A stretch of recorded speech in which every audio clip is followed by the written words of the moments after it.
So as you know, a lot of us have been talking about how Assassin's Creed Shadows is a return to form for the Assassin Shinobi fantasy, and with this outfit, you can do exactly that. Now, throughout the world of Shadows, you'll be able to complete these certain challenges to gain access to this assassin loot, whether it's a chest piece, a hood, or a special tanto blade. Now in this video, I'm going to be going over how to get them and the exact locations, because unless you explore the world to its full extent, which will take a few hours, it will take you a little bit to get this. I'll also be showcasing some gameplay, whether it's within stealth or just straight up combat. Now, if you guys want to be within a chance to win a copy of Assassin's Creed Shadows on the platform of your choice, let me know down below in the comment section what you are most excited for about Assassin's Creed Shadows. Is it the gameplay? Is it the world? Is it the characters? Or is it jumping straight back into an Assassin's Creed game after so many years? Let me know down below. Also, don't forget to like the video and subscribe to be within a chance to win a copy. But without further ado, let's just jump straight into the video. Now, to find these gear pieces, players will need to explore the world and find these little hidden parkour paths. Now, each one has a different name. One of them is called the Path of Blade, Path of Valor, Path of the Shadows, and Path of Serenity. Now these are little small side quests that players can complete to not only gain this gear pieces and weapon, but also gain mastery points. Now mastery points are what players need to level up their skills and gain access to new ones. But don't worry, you don't have to go out throughout the world and try and randomly find them like I had to do. They're gonna be in this video. Now the first one I suggest you find is Valor. Not only is it the one that's closest to your hideout, but it's also in a region where you don't really need to be that leveled up, so it makes it the easiest to get. Now once at the location, you can decide to grab the viewpoint, which will allow you to fast travel to and from the location. I suggest getting this because you can then open up the area around you. Now once you are at the front of the path, you will see a little icon pop up. This is the mastery icon, showcasing that yes, you can earn a mastery point from this challenge. Now the challenge itself is fairly easy. There will be yellow paint lined up across the walls, the footpaths, and even the little bridges, as well as the rope swings. All you have to do is follow the exact path it sets out for you. Now some players can actually find a workaround where you may just find the chest straight away, but that's not fun. Players want to be able to use their skills and abilities and the new parkour movement within the game. So I really do suggest following the yellow paint as much as you can. Now when you get to the end, you will find a little campsite. Now in the campsite, there's just a couple Easter eggs with the assassin insignia on it, but then if you move further around, you will find the chest. Now in this chest, you will get the hood. Now the hood itself is a piece of epic headgear. Personally, I think they should be legendary, but it is Tamakichi's hood. Now, dependent on what level you actually get these items, will depend on how much the health is, the critical chance, and the adrenaline gain you get. Of course, when you build your forge, you'll be able to upgrade this to get to whatever level you want it to be. Now, the perk that comes with it is a plus 45% adrenaline gain with consecutive enemy kills.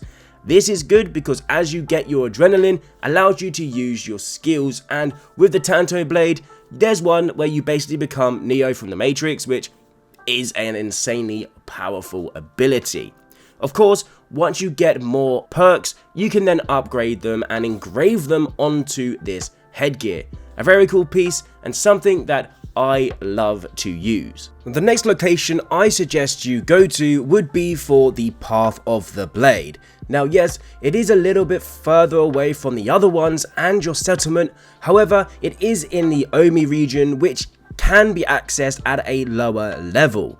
Now all of these can be accessed at a lower level. Now this is something I did because when you go to these locations, they are not guarded, meaning you won't come up across an enemy you cannot take down, and so getting this gear pieces are very easy within the early game. And again, like with the Valor path, you just have to follow the yellow paint through the location. Now each location is different, with Blade offering more verticality than the others. There's a lot more fun between having to complete the same one over and over again, something I'm glad they did. Now when you reach the end of this path, you will unlock Samir's gear piece and a mastery point, which is then used to unlock more skills. Looking at Sumir's gear piece, it is an epic light armor. As previously mentioned, all of the assassin gear is epic rarity. Your health is 407, your critical damage is 20%, your vulnerable damage is 14.1%, your damage with tools is 8.3%. Now the perk you get is a +1 affliction build up per adrenaline trunk filled. And of course, you can then visit the hideout to engrave a new perk onto this gear. And as we look into it, it does look incredible. I don't believe we've had a fully black assassin robe or outfit since the last non-RPG title for Assassin's Creed. It looks great and I'm loving that assassin insignia in the middle. And the next location we will be visiting is for the Path of the Shadows. Now the Path of the Shadows is found in Naoe's homeland of Iga, and it's just in the bottom right hand corner. Again, everything will be on the screen. Now again, very similar process, except this time you are running around a waterfall. You're going to have to swing as far as possible to reach each ledge, again following the yellow path to reach the end and finally gain access to the next piece of loot, and of course that much awaited knowledge point. Looking at Yunoshin's gear piece, it is another chest piece and well, it is another epic light armor as well. However, unlike the previous one, this one does have slightly more health at 466, critical damage is at 19.7, vulnerable damage is 14.4, and this one you get damage with tools at 7.2%. Now the perk on this one is 10% affliction build up with consecutive enemy kills, similar to the previous one, and of course you can visit the hideout's blacksmith to engrave a perk.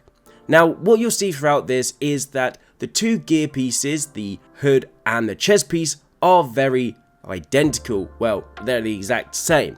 I don't know why this is. Ubisoft maybe could have, added one dark, one light, one black, one white, which would have made it seem we could have a classic white robes back, but I'm not complaining, ish. As you can see, again, it looks identical, but it's still cool to have an assassin's robe within Assassin's Creed Shadows.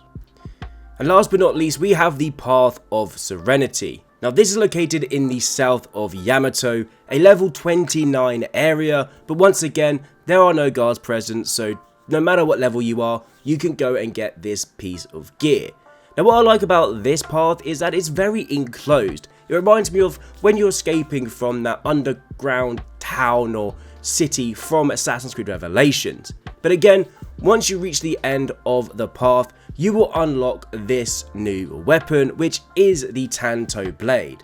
More specifically, the Crimson Tanto of Harm, and of course that wonderful knowledge point. Now looking at the blade, it is of course an epic rarity, and depending on the level you get it, I got it at level 23, it has a 393 DPS, a 1572 posture DPS, ability damage of 1975, and a bleed build up of 16.6%. The perk on this weapon is a plus 48% armor piercing when hitting vulnerable enemies, and of course you will be able to add another perk onto this at the blacksmith in your hideout. Now for me, the Tanto is the perfect weapon to play as and use within Assassin's Creed Shadows if you're going for that full assassin shinobi run through. Whilst using this weapon, you of course can double assassinate enemies, and when fully upgraded, it will become one of the best weapons in the game. Now once you have collected all 4 pieces of armor and the weapon, you're ready to go out and start playing as an actual assassin once again. And let me tell you, whilst using these robes and the Tanto at night, taking down castles becomes so much more easier and sort of a lot more fun because you feel like an assassin. You have the hidden blade back, you can double assassinate, and you've got that beautiful beaked hood. Now guys and girls, I hope you have enjoyed this video. I plan to be doing a ton more for Assassin's Creed Shadows over the year because we know